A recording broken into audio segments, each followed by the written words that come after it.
On air, Jimmy treats Keanu's shocking confession like a late-night joke, until Keanu calmly reveals it's all true. The studio goes from laughter to stunned silence as he opens up about loss, loyalty, and a promise he's kept hidden for years, changing Jimmy and everyone watching forever. The night that wasn't just another show. The cameras were still dark, but the studio was already buzzing. Stagehands rushed cables across the floor, a makeup artist dabbed powder onto a nervous young comedian in the hallway, and the house band was running the same 4 bars over and over, tightening the groove before millions of people heard it.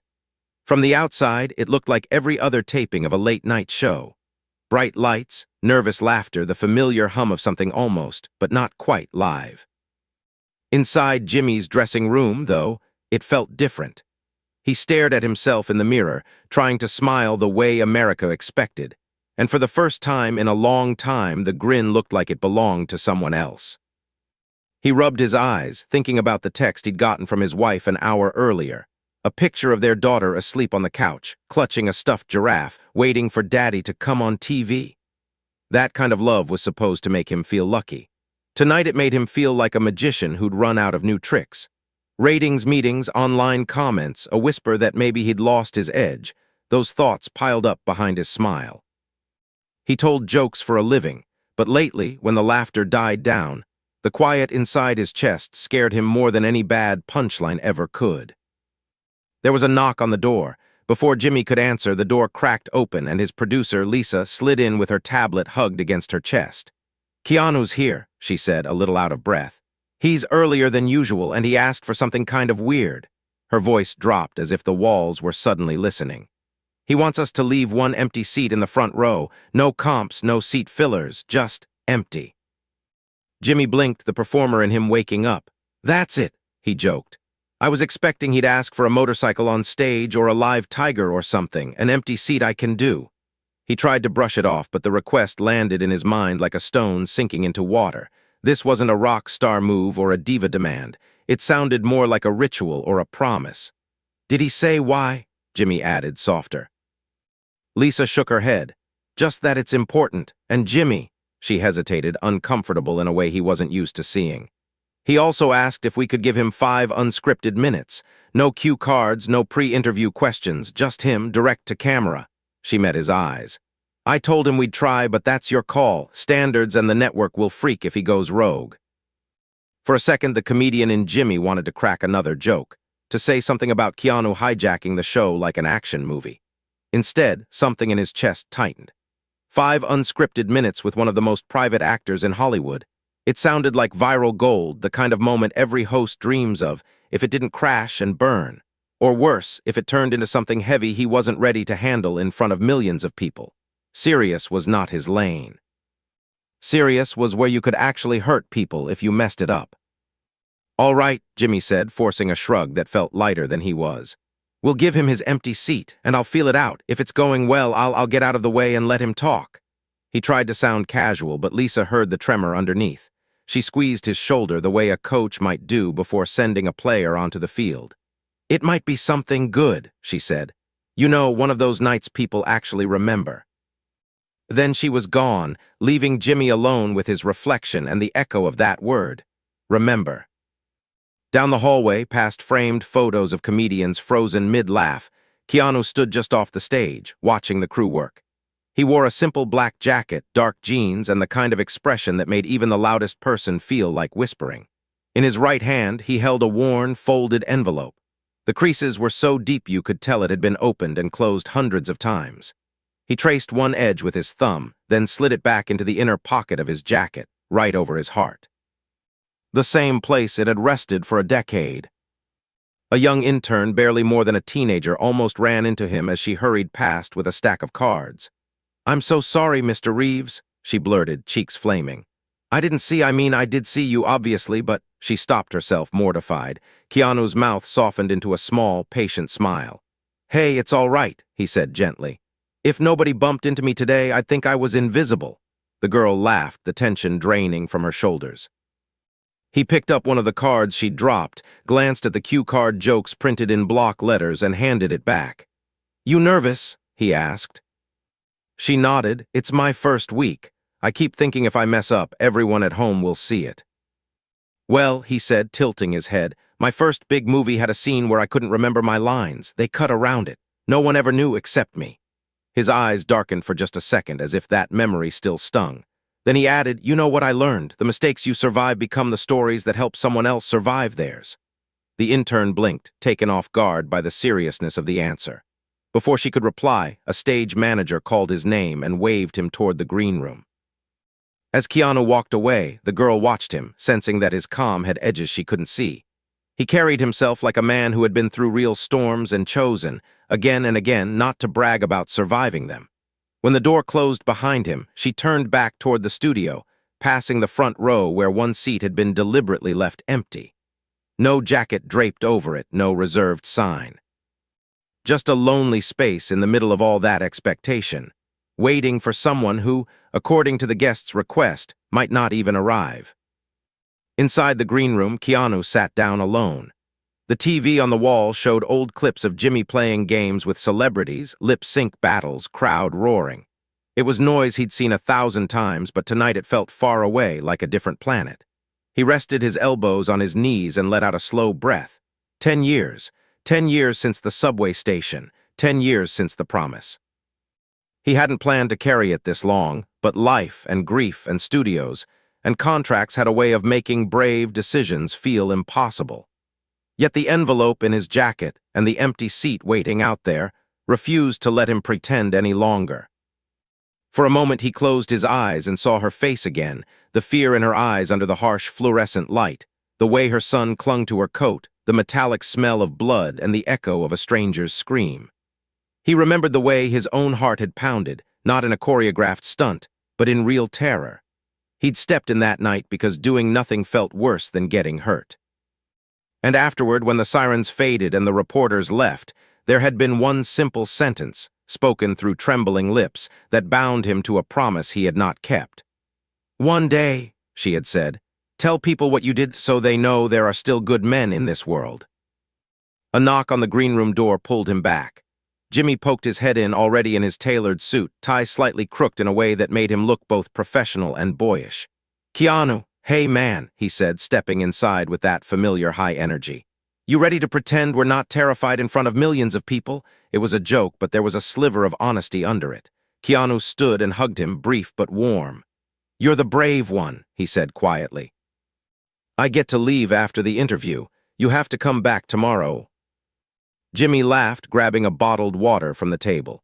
Yeah, well, I've been dodging serious conversations for 15 years. That's my stunt work. He unscrewed the cap, took a sip, and then nodded toward Keanu's jacket. Lisa said you've got something special you want to do tonight. Should I be worried? Like, am I about to get prank ambushed on my own show?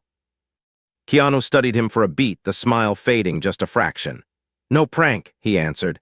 There's something I've been running from. I think it's time I stop. His voice carried a quiet gravity that made Jimmy's fingers tighten around the bottle. He wasn't used to guests talking like this before showtime. Usually it was gossip, movie plugs, silly stories about dogs or kids. Not this. Okay, Jimmy said slowly, forcing an easy grin even as his stomach dipped. We'll roll with it. We'll make it fun, we'll keep it light, and if it gets too heavy, I'll do a stupid dance or something. That's my superpower. Keanu shook his head once, almost apologetically. I don't think this one can stay light, he said, but I promise you it's about something good. He paused, as though weighing each word. It's about someone who thought no one would ever stand up for her, and about a kid who asked me to be braver than I knew how to be.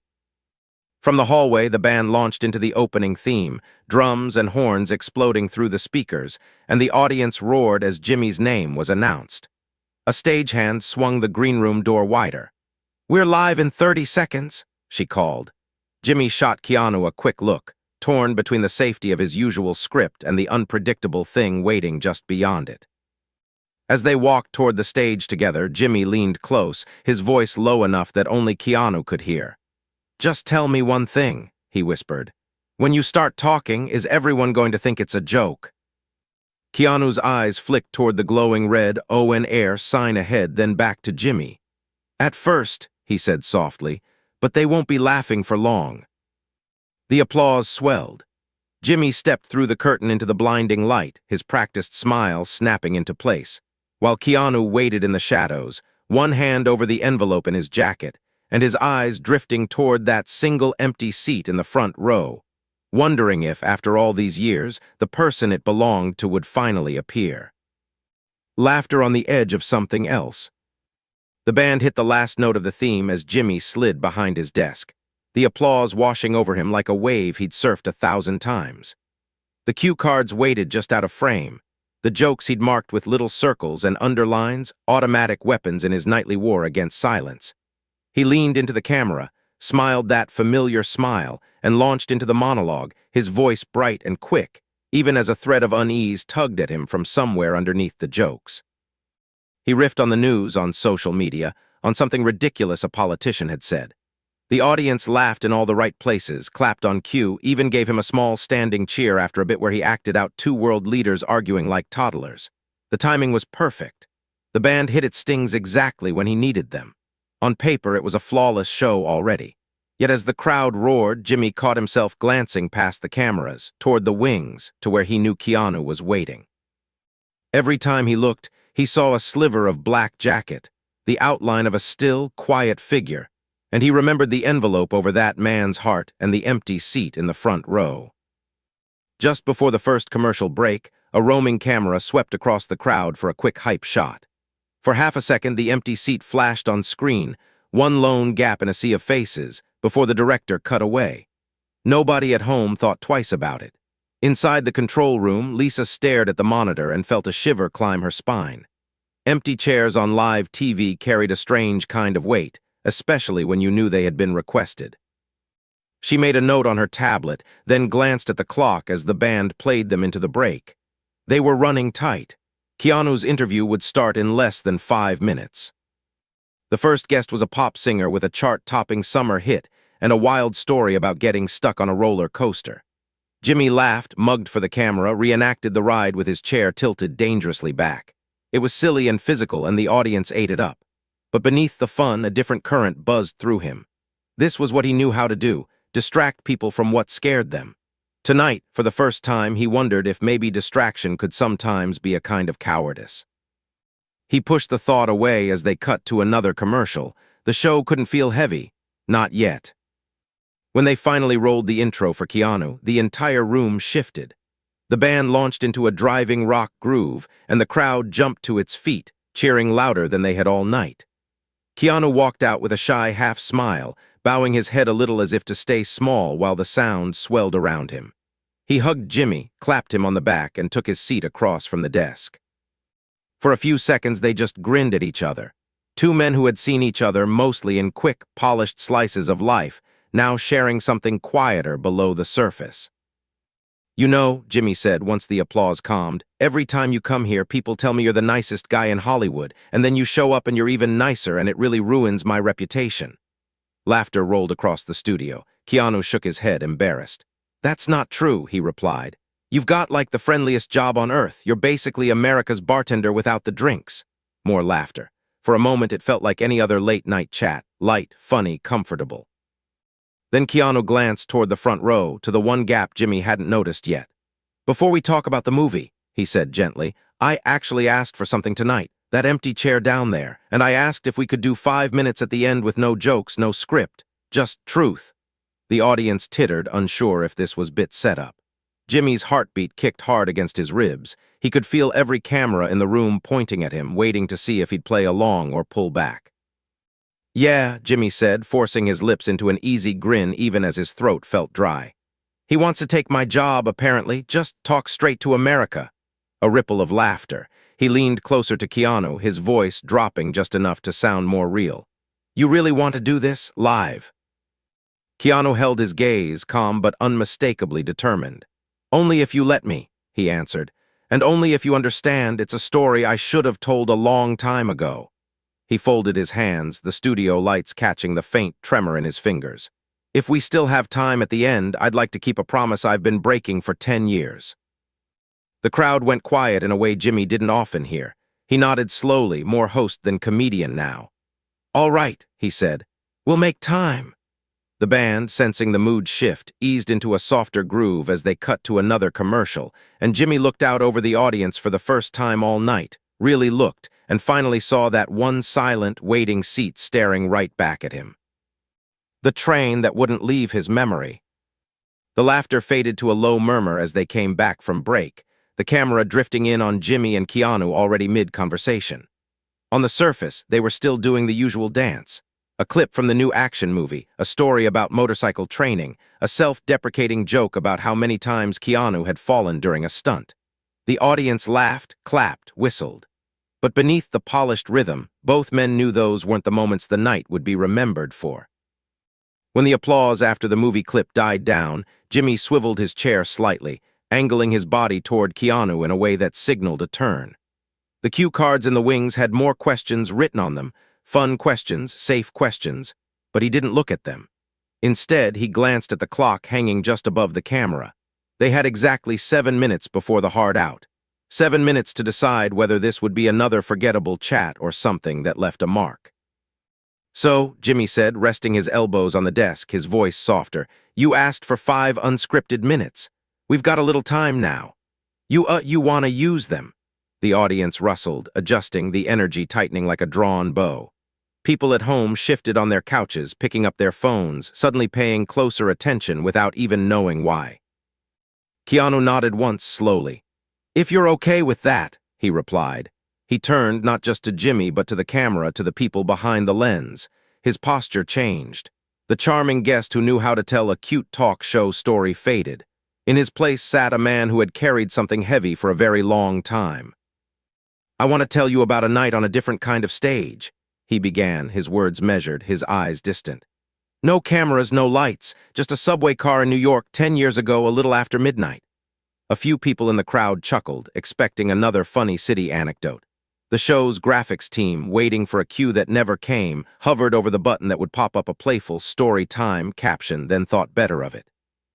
He described the train, the harsh fluorescent lights, the scratch of graffiti carved into the metal pole, the way the car rocked and groaned as it pushed through the dark tunnels. He'd been alone, wearing a hoodie and a baseball cap, trying not to be recognized after a long day of shooting. At one end of the car, a woman in a faded coat sat with her young son curled against her side, his sneakers not quite touching the floor. The boy was maybe 8, maybe 9, clutching a worn backpack with superheroes drawn on it in ballpoint pen. Across from them sat a man whose body was all sharp angles and restless energy, his leg bouncing, his eyes glassy with something stronger than beer. At first, Keanu said he didn't think much of it. New York was full of tired, angry people riding trains long after they should have been sleeping. But then the man started talking. Not to anyone specifically at first, just throwing words into the stale air, ugly words, bitter words, words weighted with years of failure and disappointment. Little by little, those words began to aim themselves like knives at the woman and her son. The audience in the studio shifted. This didn't feel like a setup anymore. Jimmy, listening, felt his palms grow damp against the smooth surface of the desk. He kept leaning closer to them, Keanu continued, eyes fixed on a point far away. "Saying things to the kid, things I'm not gonna repeat on TV, asking the mom if she thought a real man would ever protect them. You could see she was trying to make herself small, trying not to draw attention, but that only made him worse." For a moment he paused, his jaw tightening. "I'm not an action hero," he said quietly. "I just play them. In real life, my heart was pounding. I was thinking about every story you hear about people stepping in and making things worse. I was thinking about weapons, about what I couldn't see under his jacket. And I was thinking, if no one stands up here, that kid is going to remember that every man on this train looked away." Someone in the studio audience exhaled loudly, the sound cutting through the otherwise perfect stillness. Jimmy swallowed, resisting the instinct to break the tension with a joke. He knew if he did, something important might crack and never quite find its shape again. "So I stood up," Keanu said. "I walked over and I sat down next to the kid, put myself between him and the guy. I started talking about the most boring thing I could think of, train schedules, lost luggage, anything that might redirect him, give the mom a chance to breathe." He gave a small, dry smile. He didn't like that. What followed, he explained in simple, careful words. The man shoved him hard enough that his shoulder slammed into the metal pole. Keanu didn't shove back. He just kept talking, low and calm, trying to disarm him with words. When that didn't work, he did what he had learned through years of stunt training, but slower, gentler, always aware of the boy's wide, terrified eyes inches away. There was a brief struggle, a twist of wrists, a swift move that sent a hidden knife skittering harmlessly under a seat instead of into someone's skin.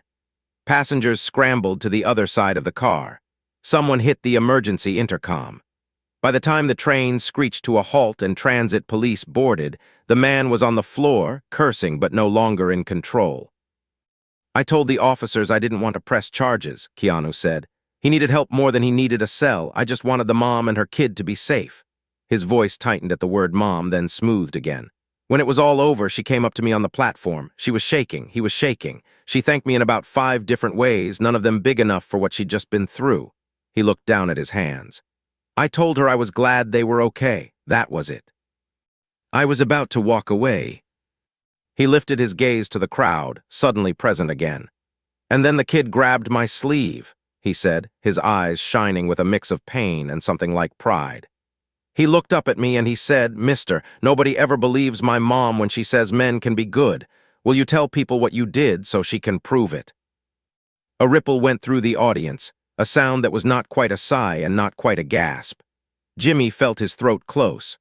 On the monitors, the control room could see that his eyes had gone glassy, but they stayed on Keanu, letting the story breathe. "I promised him I would," Keanu continued. "I promised I'd use my stupid little microphone to tell people that night happened, that someone showed up, and then I didn't. I told myself it would sound like bragging. I told myself I was just an actor who got lucky that night. I told myself the world didn't need one more celebrity story about being nice. So I stayed quiet, for 10 years. He reached into his jacket then and pulled out the worn envelope, holding it gently between his fingers so that even the people in the back row could see. 5 years after that night, he said, I got this. No return address I recognized, just a name I couldn't forget, his. He tracked me down somehow. Inside was a letter and a request. He said he was moving around a lot, that things were hard, but he hadn't forgotten my promise. He asked me, please, to keep it. To show his mom, and maybe the world, that what happened on that train really did happen. He looked once more toward the empty seat in the front row. The camera, almost of its own will, followed his gaze. I asked for that chair tonight, he said quietly, in case he or his mom ever saw this and thought, maybe that one is for us. I thought if I left it open, maybe they'd know they weren't forgotten. Silence landed heavy and complete across the studio. Somewhere in the rafters, a light hummed. Jimmy felt something inside his chest crack open, something that didn't have a punchline. He wanted to ask 100 questions at once, but only one made it out. In a hoarse whisper, the microphones barely picked up. Do you know where he is now? Keanu's fingers tightened around the envelope, knuckles pale. I don't, he said, but this letter, it might. He stared at it like it was both a lifeline and a loaded weapon. I've never had the courage to open it until tonight. The letter on live television. The control room behind the glass felt like the cockpit of a plane flying into a storm. Monitors showed every angle of the studio. Keanu holding the envelope, Jimmy watching him with that open, unguarded expression, the audience leaning forward, bodies tense. The empty seat, perfectly framed at the edge of one camera's view like a question no one knew how to answer. Red lights blinked over every lens. There was still time to cut to commercial, to break the spell and pull everything back into the safe, shiny world of late-night jokes.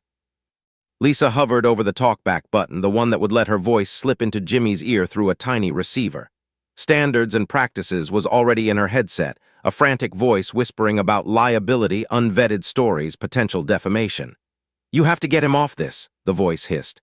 Turn it, pivot, go to break. We can't have an unapproved confession on air. Lisa's hand shook. She'd spent years protecting the show, protecting the network. But looking at the monitor now, she wasn't sure who actually needed protecting. Out on the floor, Jimmy didn't need the talkback to know his bosses were panicking.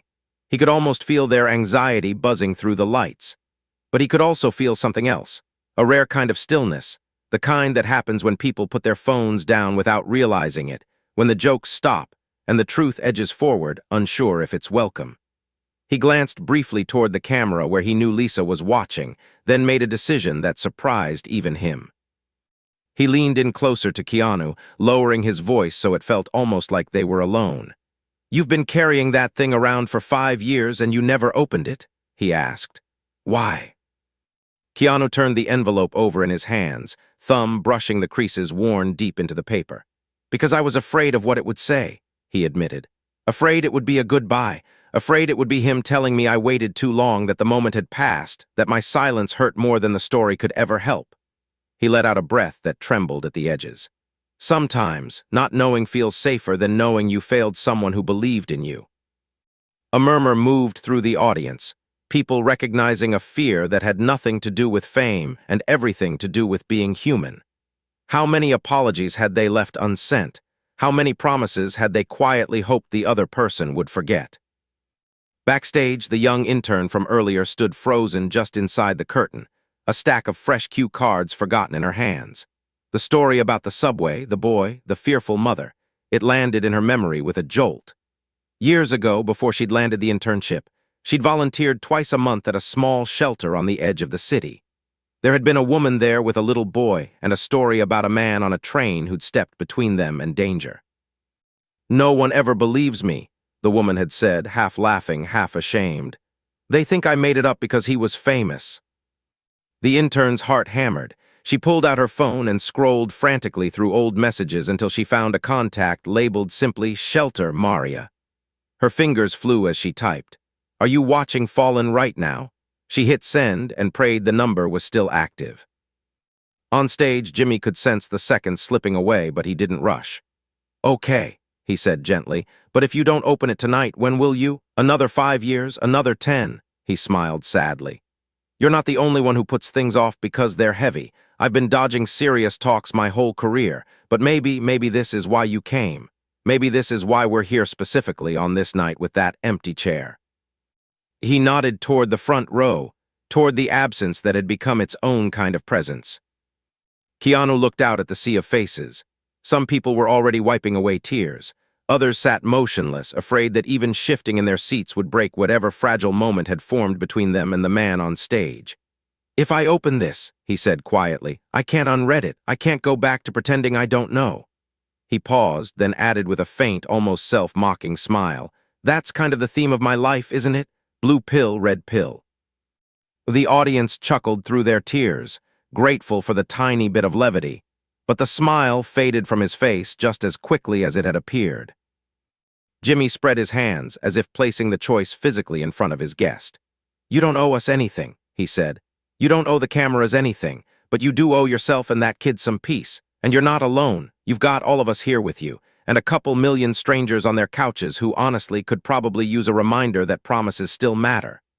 His voice cracked slightly on the last word, betraying more vulnerability than he usually dared to show. In the control room, Lisa heard the Standard's lawyer groan in her ear as Jimmy effectively surrendered the show to the moment. She took a breath and removed the headset, setting it gently on the console. For once, she chose not to be the voice of interruption. Out on the studio floor, the cameras kept rolling. Keanu stared down at the envelope, his decision visible in real time. Then, with deliberate care, he slid a finger under the flap. The paper resisted for a second, glued edges clinging to each other like they, too, were afraid of what might happen if they came apart. Finally, the seal gave with a soft tear that echoed louder than it should have in the hushed room. He unfolded the single sheet inside, the creases deep and familiar though he'd never actually seen the words. His hands shook slightly, the letter rattling just enough for the microphone to pick up a faint whisper of paper. He swallowed, eyes scanning the first line, and something in his face shifted, a mix of shock, relief, and a grief that had been waiting patiently for somewhere to land. He looked up directly into the camera, as if he were seeing not a lens but a pair of eyes he'd known for years. His voice, when he finally spoke, was barely more than a breath, but every person in the studio heard it as clearly as if he'd shouted. "Dear Mr. Reeves," he read, and the words seemed to hang in the air like a held note, trembling and unresolved. "If you're reading this, it means you finally kept your promise.